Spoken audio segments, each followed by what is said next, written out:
Praise the Lord everyone. आज के मनन में आप सभी का पुनः मैं स्वागत करता हूं और आज हम मनन के लिए निकालेंगे भजन संहिता की पुस्तक उसका 83वां अध्याय चैप्टर 83। मेरे प्रियो, भजन चैप्टर 83 में आसाफ का वो भजन है जिसमें वो परमेश्वर के लोगों के लिए, जो उसकी निज प्रजा है, उनके लिए प्रार्थना कर रहा है। और जब इस भजन का हम मनन करते हैं तो हम इन बातों को देखते हैं कि आसाफ प्रार्थना कर रहा है उन लोगों के लिए जो दुश्मन लोग हैं, जो परमेश्वर की निज प्रजा का अहित करना चाह रहे हैं, उनको नष्ट कर देना चाह रहे हैं। और जब हम इस भजन का मनन करते हैं तो लिखा है, हे परमेश्वर मौन ना रहे, हे परमेश्वर चुप ना रहे और ना शांत रहे। क्यों? भजन का लिखने वाला जो आसाफ है, जो परमेश्वर का सेवक है, उसके मंदिर में सेवकाई करता है, गीतों के द्वारा आराधना कर रहा है, परमेश्वर के भवन में खड़े होकर वो प्रार्थना करता है। और इस भजन के द्वारा वो कहता है कि जब उसने इजराइलियों को चारों ओर से दुश्मनों से घिरा हुआ देखा, वे दुश्मन जो मिलकर योजना बना रहे थे कि परमेश्वर की प्रजा को कैसे नष्ट कर दें, तब भजनकार पुकार कर परमेश्वर से कहता है, हे परमेश्वर मौन ना रहे, हे परमेश्वर चुप ना रहे और ना शांत रहे, क्योंकि देख तेरे शत्रु हंगामा मचा रहे हैं और तेरे बैरियों ने सिर उठाया है। वे चतुराई से तेरी प्रजा की हानि की सम्मति करते हैं और तेरे रक्षित लोगों के विरुद्ध युक्तियां निकालते।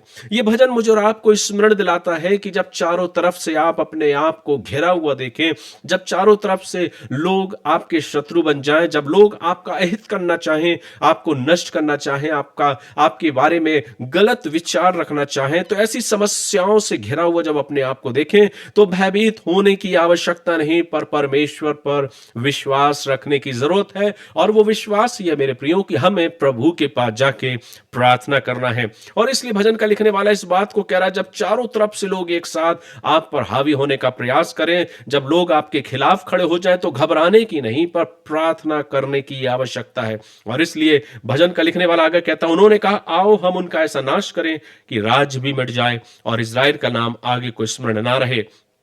उन्होंने एक मन होकर युक्ति निकाली है और तेरे ही विरुद्ध वाचा बांधी है। ये तो एदोम के तंबू वाले और इश्माइली, मोआबी और हुग्री, गबाली, अम्मोनी, अमालेकी और सोर समेत पलिश्ती हैं।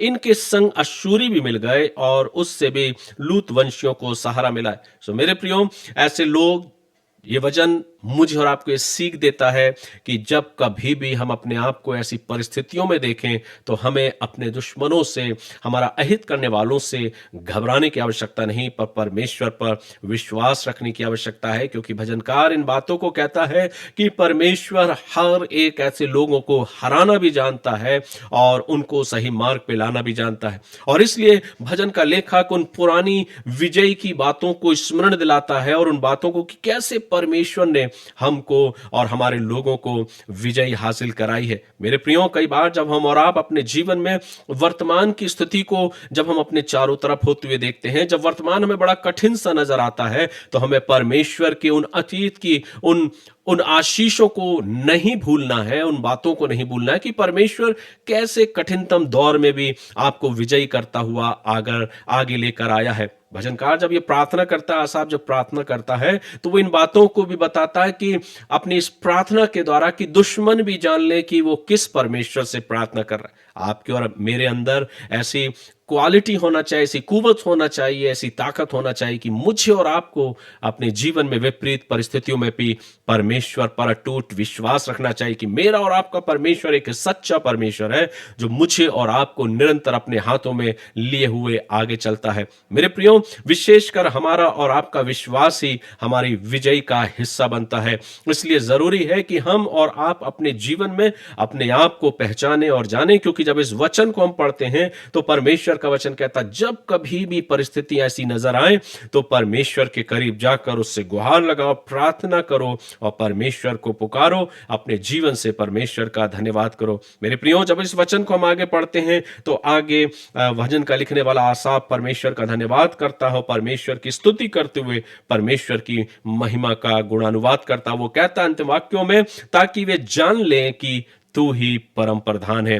मेरे प्रियो, हमें अपने जीवन में परमेश्वर का धन्यवाद करना है, जैसा 18वें पद में लिखा, जिससे वे ये जान लें कि केवल तू जिसका नाम यहोवा है सारी पृथ्वी के ऊपर परम प्रधान है। सो मेरे प्रियो, भजन संहिता 83 चैप्टर जो 83वां अध्याय परमेश्वर के दास आसाफ के द्वारा ये भजन लिखा गया है और जिसका मर्म यह है, जब कभी भी आप अपने आप को चारों तरफ की कठिनाइयों से घिरा हुआ पाएं और आपको ऐसा लगे कि आपके शत्रु, चाहे वो परिवार के हों, चाहे बाहर के हों, चाहे समाज के हों, चाहे कहीं के भी हो मेरे प्रियो, जब कभी आप अपने आप को ऐसा चारों तरफ से घिरा हुआ पाएं तो भयभीत ना हो, परमेश्वर से गुहार लगाएं, परमेश्वर के करीब जाएं, क्योंकि वो परमेश्वर आपके लिए आज भी तैयार है और आपकी सहायता करने के लिए, आपकी रक्षा करने के लिए और आपकी हिफाजत करने के लिए, बशर्ते कि हम अपने जीवन को विश्वास योग्यता के साथ और पवित्रता के साथ परमेश्वर के मार्गदर्शन में होके अपने जीवन को व्यतीत करें। वो परमेश्वर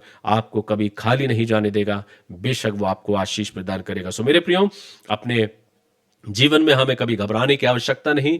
बेशक कई बार हमारे चारों तरफ ऐसे बहुत से लोग होते हैं जो हमारा अहित करना चाहते हैं, लेकिन अपने जीवन में हमें भयभीत होने की जरूरत नहीं। प्रभु पर विश्वास करिए, इस भजन को स्मरण करिए कि मेरा और आपका परमेश्वर सदैव मेरे और आपके साथ है। प्रभु इन वचनों के द्वारा आप सभी को आशीष दे। आइए हम प्रार्थना करें, प्रभु का धन्यवाद करें कि प्रभु जब कभी भी मैं अपने आप को, अपने चारों तरफ, अपने जीवन को ऐसी समस्याओं से घिरा हुआ पाऊं, जब मुझे ऐसा लगे कि लोग मेरा हित करना चाहते हैं, लोग मुझको नष्ट करना चाहते हैं, लोग मुझे पराजय करना चाहते हैं, प्रभु मैं अपने जीवन को तेरे हाथों में सौंपता हूं, क्योंकि तू मेरा परमेश्वर है।